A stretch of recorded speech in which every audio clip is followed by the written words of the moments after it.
పూర్వజన్మలో ఏ పాపం చేస్తే ఈ జన్మలో ఏ విధంగా పుడతారు? బ్రహ్మహత్య చేస్తే క్షయరోగంతో పుడతారు. గోహత్య చేసినవాడు తిరిగి మరుగుజ్జుగా జన్మిస్తాడు.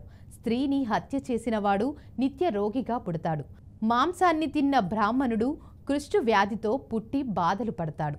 శాస్త్రాన్ని అవమానించినవాడు పాండు రోగిగాను, అబద్ధ సాక్ష్యం చెప్పినవాడు మూగవాడిగాను, పుస్తకాన్ని దొంగిలించినవాడు గ్రుడ్డివాడుగాను, అబద్ధాలని వినేవాడు చెవిటివాడుగాను, ఉప్పును అపహరించిన వారు చీమగాను, ఇష్టానుసారంగా వ్యభిచరించిన వాడు అడవిలో ఏనుగుగాను, పిలవని పేరంటానికి వెళ్ళినవాడు కాకిగాను, మిత్రుణ్ణి మోసం చేసినవాడు గ్రద్దగాను, అమ్మకాల్లో మోసం చేసినవాడు గుడ్లగూపగాను, భర్తను పలువురిని హింసించే స్త్రీ జలగగాను, భర్తను మోసం చేసిన ఆడది బల్లిగాను, గురుపత్నితో సంభోగం చేస్తే తొండగాను, అతికామాన్ని కలిగినవాడు గుర్రంగాను జన్మిస్తాడు.